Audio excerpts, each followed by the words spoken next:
Hello बच्चों, कैसे हो? आप सभी का दृष्टि एकेडमी के इस यूट्यूब चैनल पे स्वागत है। बच्चों, आज हम एक नए मैसेज के साथ आप लोगों के बीच आए हैं और ये मैसेज है एक ट्रेंड का, एक डिसीजन का, और वो है जेसीसी सीजीएल का मुद्दा। आप लोग देख रहे होंगे बहुत सारे जेसीसी सीजीएल के बारे में बोले जा रहे हैं, काफी सारे मुद्दे आ रहे हैं, कुछ वाद विवाद हो रहा है। सर, ये कंट्रोवर्सी आखिर है क्या? सर, कोर्ट में ये मामला क्यों पड़ा हुआ है? सर, रिजल्ट तो आ चुके हैं, कुछ बच्चे लोगों के स्टेटस भी देखने को मिल रहे हैं कि एएसओ बन चुके हैं, कुछ लोगों का डिसीजन भी आ चुका है, रिजल्ट्स डिक्लेयर हो चुके हैं। तो फिर सर आखिर ये मुद्दा है क्या?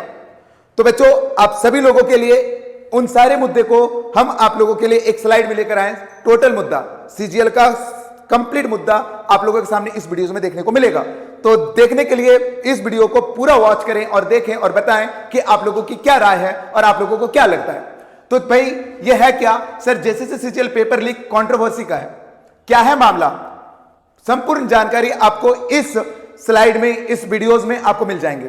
तो भाई, है क्या जेसीसी सीजीएल? आप लोग जानते हो कि हर एक स्टेट में अपना सीजीएल एग्जाम कंडक्ट होती है। तो झारखंड सरकार द्वारा ग्रेजुएट लेवल पर एक नियुक्ति निकाली जाती है और उस नियुक्ति के तहत सरकारी नौकरी बच्चों को मिलता है, वो ग्रेजुएट लेवल का मिलता है। तो यह है जेसीसी सीजीएल। इसकी परीक्षा 21 और 22 सितंबर 2024 को हुई थी, जिसमें लगभग 3 लाख के बच्चे परीक्षा में बैठे थे। तो भाई, क्या है आखिर? फिर विवाद का कारण क्या है? तो विवाद का कारण है सर क्वेश्चन पेपर लीक और अनुचित प्रक्रिया। आप लोग जानते हो सर, क्वेश्चन पेपर लीक का मामला देखने को मिला। और क्या मामला है? फिर ये दोबारा फिर एग्जाम हुआ, फिर मामला क्या है? तो बहुत सारे लोगों को, बहुत सारे बच्चों को ये लग रहा है कि क्वेश्चन पेपर लीक का मामला है और अनुचित प्रक्रिया का मामला है, सिलेक्शन के अनुचित प्रक्रिया का। यहां पे असंतुष्टि इनके विवाद का मुख्य कारण है। तो सर, इस कारण का क्या क्या है? तो देखिए भाई, सबसे पहला, बच्चों को लगता है कि पेपर लीक हुआ है। क्वेश्चंस के आंसर कुछ लोगों के पास पहले से उपलब्ध हैं। सर, विद्यार्थियों के बीच भेदभाव हुआ है। आप लोग जानते हो कि हमारे फंडामेंटल राइट्स में डिस्क्रिमिनेशन करने का अधिकार किसी को नहीं है। तो भाई, बच्चों को लगता है कि मेरे साथ भेदभाव हुआ है। रिजल्ट के कुछ इरेगुलरिटीज है और साथ ही साथ सर परीक्षा की जो इंटीग्रिटी होनी चाहिए, सर जो पारदर्शिता होनी चाहिए, वो पारदर्शिता नहीं रखी गई है। तो ये सारे विवाद के मुख्य कारण है, मेन काउज है। तो भाई, क्या हुआ? सर, कारण हुआ तो इन आरोपों के कारण क्या हुआ? सर, इन आरोपों के कारण आप लोग देखे होंगे सोशल मीडिया पे एक ट्रेंड चला, ट्विटर पे एक ट्रेंड चला, cancel JCC CGL, cancel JCC CGL. तो सर, छात्रों ने कई जगहों पर प्रदर्शन भी किए, हाँ या ना, बहुत सारी जगहों पे प्रदर्शन किए। तो बताओ भाई, क्या परीक्षा रद्द हुआ? तो भाई, हम लोग देखेंगे सर, पहले और तीसरे शिफ्ट का पेपर रद्द कर दिया गया, पहले और तीसरे शिफ्ट का पेपर रद्द कर दिया गया, लेकिन पूरा सीजीएल परीक्षा सरकार ने रद्द नहीं किया। तो रिजल्ट में परिणाम क्या हुआ? तो सर, रिजल्ट में परिणाम हुआ विवाद। सर, ये विवाद चल गया कहां पर? कोर्ट और सीआईडी के पास। कहां चल गया विवाद? कोर्ट और सीआईडी के पास। तो सर, विवाद में क्या हुआ? आप लोग जानते हो सीआईडी को बोलते हैं क्राइम इन्वेस्टिगेशन डिपार्टमेंट। एक सीआईडी होता है, एक सीबीआई होता है। सर, सीआईडी हर एक स्टेट की इन्वेस्टिगेशन एजेंसी होती है जो सरकार के अकॉर्डिंग काम करती है, सरकार के दिशा निर्देश पे काम करती है। तो सर, ये क्राइम इन्वेस्टिगेशन डिपार्टमेंट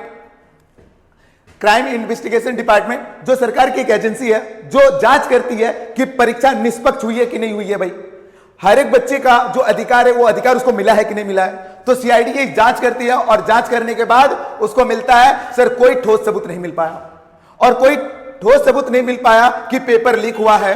तो कोर्ट ने क्या किया? कोर्ट ने कहा कि भाई, अगर सीआईडी की रिपोर्ट बता रही है कि कोई भी पेपर लीक नहीं हुआ है, तो हम इस परीक्षा को कैंसिल नहीं कर सकते। और सरकार ने परीक्षा को कैंसिल नहीं कर और कोर्ट ने परीक्षा को कैंसिल नहीं किया और उनके रिजल्ट के परिणाम पब्लिश करने के ऑर्डर दे दिए, और सरकार ने रिजल्ट को पब्लिश कर दिया, जिस कारण आप लोग देखे होंगे बहुत सारे रिजल्ट्स भी डिक्लेयर कर दिए गए हैं जेसीसी सीजीएल की ओर से। तो भाई, कुछ छात्रों ने सर सीबीआई जांच की मांग के लिए पीआईएल फाइल की। अब बोलोगे भाई, सर सीबीआई जांच क्यों?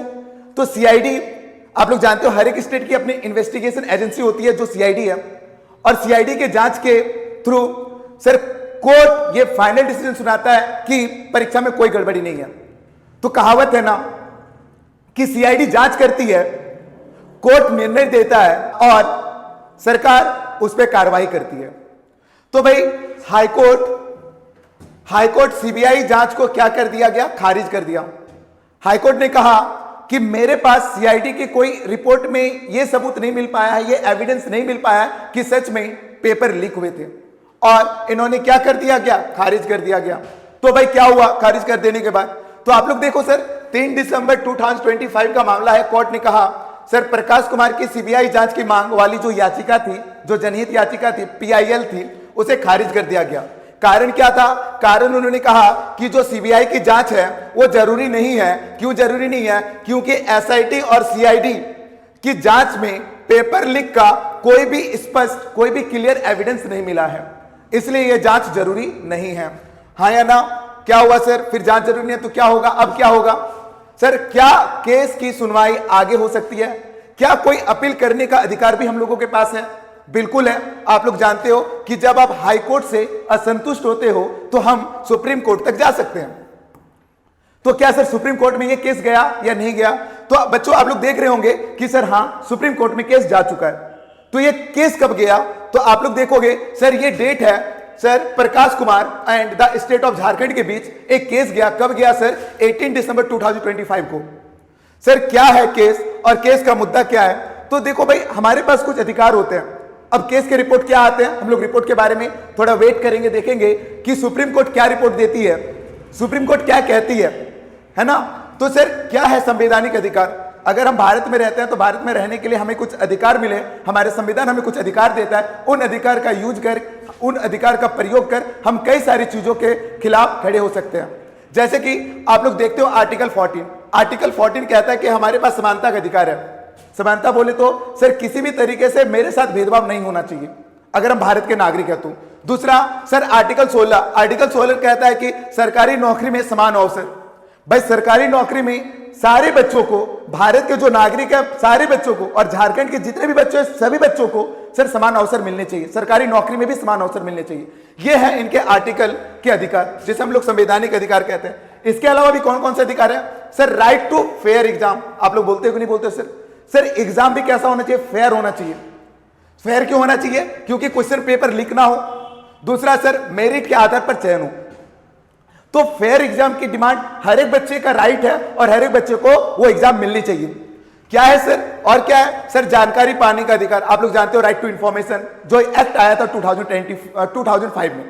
सर राइट टू इंफॉर्मेशन 2005 में जो आया था उसमें हम लोग क्या जानेंगे सर? Investigation report. अगर आप बोलोगे सर सीआईडी की रिपोर्ट क्या है, क्या इस रिपोर्ट में कुछ ऐसी चीजें हैं जो मिस हो गई हो? हमें रिपोर्ट को देखना है कि सीआईडी कौन सी रिपोर्ट को सबमिट किया, तो आरटीआई के थ्रू भी आप इस रिपोर्ट को देख सकते हो। और दूसरा सर आंसर की को भी कैसे बना, इन चीजों के बारे में भी आप जान सकते हो। तो सर राइट टू इंफॉर्मेशन में आप लोग कोई कैसी भी जानकारी आप लोग निकाल सकते हो, उनको जान सकते हो।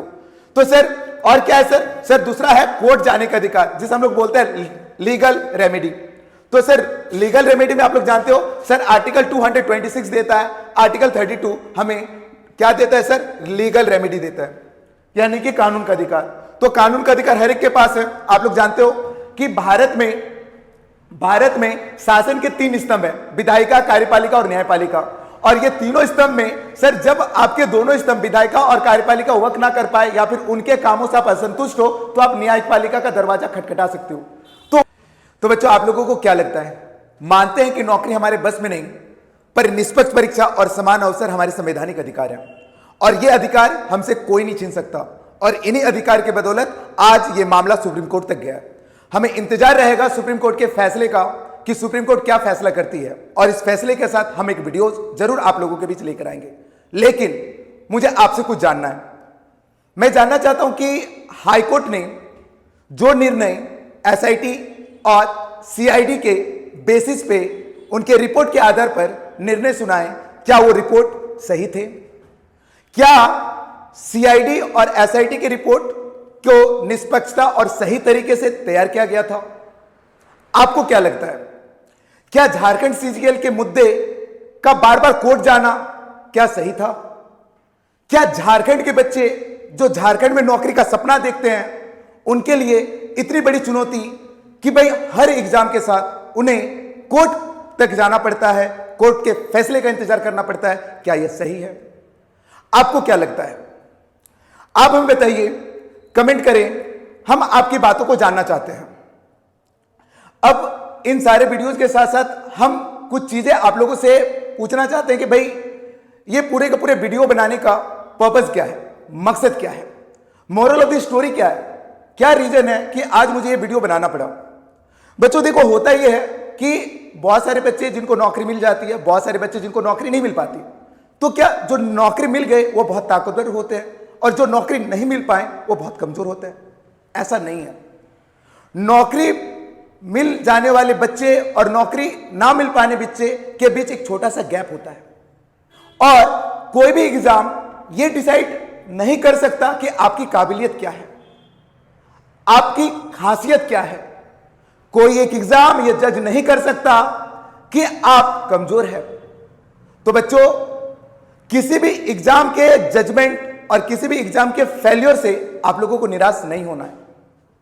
आप लोगों को उम्मीदें नहीं छोड़नी है, क्योंकि उम्मीदें ही वो किरण है जो आपको सफलता की राह तक लेकर जाती है। कहते हैं ना, सोना तपकर ही सोना बनता है, और सोने को तपने में भी अग्नि परीक्षा देनी होती है। शायद ये अग्नि परीक्षा है, झारखंड के बच्चों के लिए अग्नि परीक्षा है, और ये अग्नि परीक्षा भी बहुत जल्द एक कामयाबी की लहर लाएगी, कामयाबी किरण लाएगी। तो आप लोग इसी उम्मीदों के साथ, इसी जज्बे के साथ अपनी तैयारी पे जुटे रहें। तैयारी को छोड़ना नहीं है, तैयारी से भागना नहीं है, तैयारी करना है, ताकि आने वाला वक्त आपका हो, आपके रिजल्ट का हो, आपके अपने नौकरी का हो। तो नौकरी के सपनों को पूरा करने के लिए अपने पूरे होशो हवास के साथ, अपने पूरे जोश के साथ लग जाओ, और अब आने वाला जो एग्जाम होगा वो रिजल्ट आपके फेवर पे हो, आपके खासियत पे हो, आपके लिए हो। तो बच्चों, इन्हीं के साथ हम मिलते हैं हमारे नेक्स्ट वीडियोस के साथ। Thank you to all of you.